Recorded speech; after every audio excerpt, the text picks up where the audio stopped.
just the fact that it takes place in this universe, in this world that they built, is going to make the game that much better. It's almost like having a dope-ass actor. You know, the movie might not be that great. You might not like the movie that much, but you got this dope-ass actor in it. Kind of makes up for it. I'm not even saying that the game's going to be shitty by any means, but if it's good, it's going to be even better with the way the world is built. I will say that much.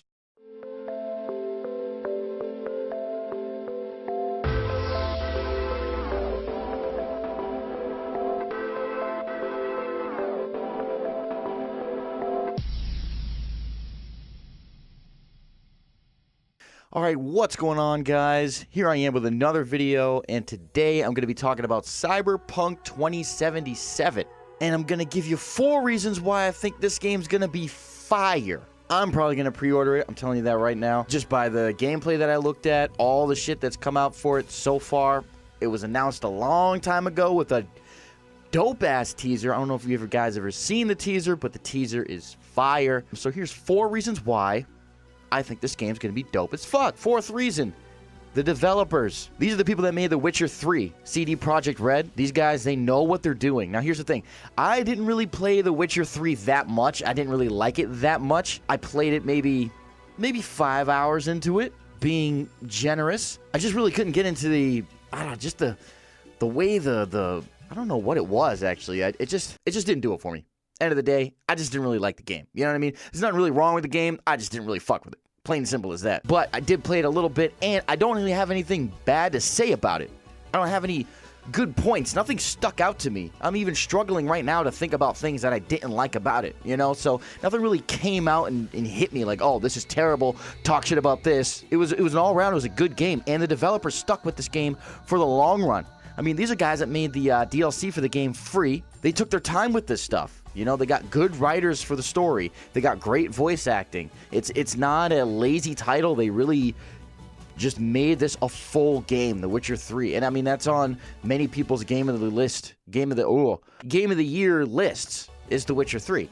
So, I mean, I would say that Cyberpunk 2077 is in pretty good hands considering the success of The Witcher 3 and the success of just what we've seen of them so far. They ended up getting blackmailed. I don't know if you guys know this. Somebody ended up getting like a hold of some of the files in Cyberpunk 2077, and they were holding it ransom, and they were saying, oh, you gotta pay us X amount or we're gonna release these pictures and shit like that of Cyberpunk 2077 before a game comes out. CD Projekt Red had like a little statement that they gave out, and they were like, no, fuck you guys, we ain't giving you shit. These guys are good, and it sucks that they got held for ransom like that. That really sucks. Of all the companies you could possibly attack, you would attack the one company that actually treats the consumers good. Like, fuck you, you know what I mean? The 3rd reason why I think this game's gonna be fire, the world itself is just, damn. You walk around it reminds me of Blade Runner 2077. Oh, I'm sorry, Blade Runner 2049? Oh, I'm gonna get pissed if that's not what it is. It kind of reminds me of that.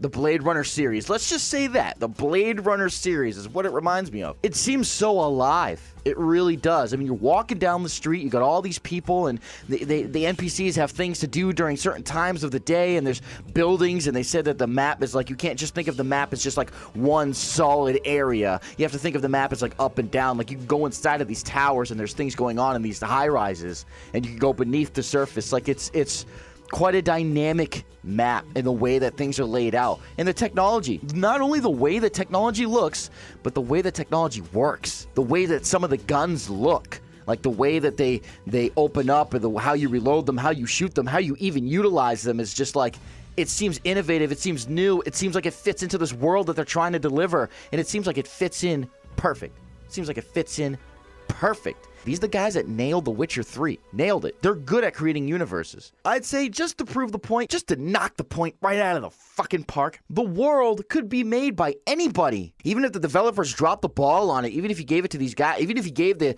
Cyberpunk, can't even fucking talk, Jesus Christ. Even if you gave this game to EA, the world itself will hold up. The world itself is dope. A lot of people like it just because it's like Blade Runner. And I think the world is really just going to be like the crux. That's what the game is going to stand on. If other aspects of the game fail, just the fact that it takes place in this universe, in this world that they built, is going to make the game that much better. It's almost like having a dope-ass actor. You know, the movie might not be that great. You might not like the movie that much, but you got this dope-ass actor in it.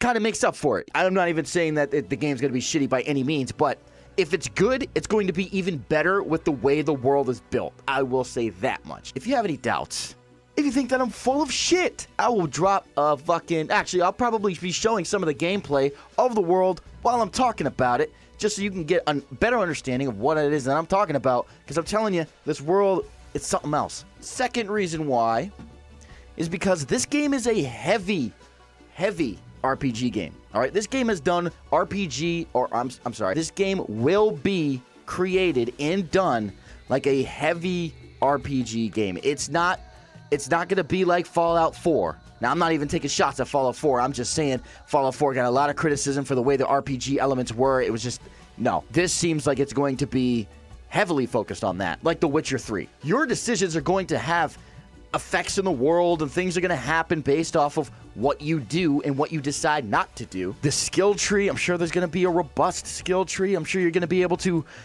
develop your character in such a manner in this way, and such a manner in that way, and take your characters in all these different directions and do all these different things. It's just going to be a true RPG game. If you could combine, I don't know, Mass Effect with The Witcher, I feel like that's what we're going to get. It's going to be this sci-fi, shooting RPG thing like Mass Effect, but it's not going to be like Mass Effect, because Mass Effect wasn't first person. Not only was Mass Effect not first person, it was just, you're going from planet to planet, you're doing your own thing. Mass Effect is fire in its own regard. Mass Effect was almost kind of like the Knights of the Old Republic game. Kind of like that. Cyberpunk 2077 is just, it's going to be its own thing. And that actually leads me into my number one reason why I think this game's going to be fire, is because we haven't seen a game like this. There hasn't been a game in the cosmos that I know of, at least recently, like Cyberpunk. Even I know Destiny, it's a sci-fi shooter RPG, but it's a far cry away from Cyberpunk. I'm sorry. First of all, I don't even believe your Guardian really talks. And even if he does, even if your Guardian really talks in the Destiny franchise, he doesn't really say anything that changes the world. It's like a track. You just do missions. It's an MMORPG, where Cyberpunk is not an MMO. I can't even fucking talk this morning. Jesus fuck. Cyberpunk 2077 is not an MMORPG, So it's not like Borderlands. It's not like Destiny. It's got its own DNA. And I think, just like I said, the developers and the way the world is, and just the heavy RPG elements, it's just got everything going for it. Hey, like I said, I haven't seen a game like this before. I really haven't. They could have just called it Blade Runner. If you really think about it, Blade Runner probably would have sold more, because it's an IP that people actually know, they recognize, that they actually like. I'm not saying that it was a bad idea to make their own IP. That's good, especially when it's done right, because now you own that IP, as opposed to getting it from Blade Runner or something like that. You can make your own IP, and I think it's going to be a very successful IP. Who knows? Maybe we'll see Spider-Man 2099 swinging around. Maybe they should have some Easter egg, some cutscene, or it's not a cutscene, but maybe they'd have his costume somewhere. I just think every single time I think of Cyberpunk 2077, I can't help but thinking of Spider-Man 2099. So it would just be dope if Spider-Man 2099 was in it. Yeah, those are my 4 reasons as to why I think this game's going to be fire. I pre-ordered Resident Evil 2. I pre-ordered the Resident Evil 2 remake just the other day. So I'm in a pre-ordering mood. So I might pre-order it. Who knows? But if I do pre-order it, it will be for the Xbox One X. I don't give a fuck. Anyways, make sure to subscribe to the power button, and keep watching Darren Unfiltered and the J Mini Review, and I'll catch you guys on the next episode. Peace out, motherfuckers.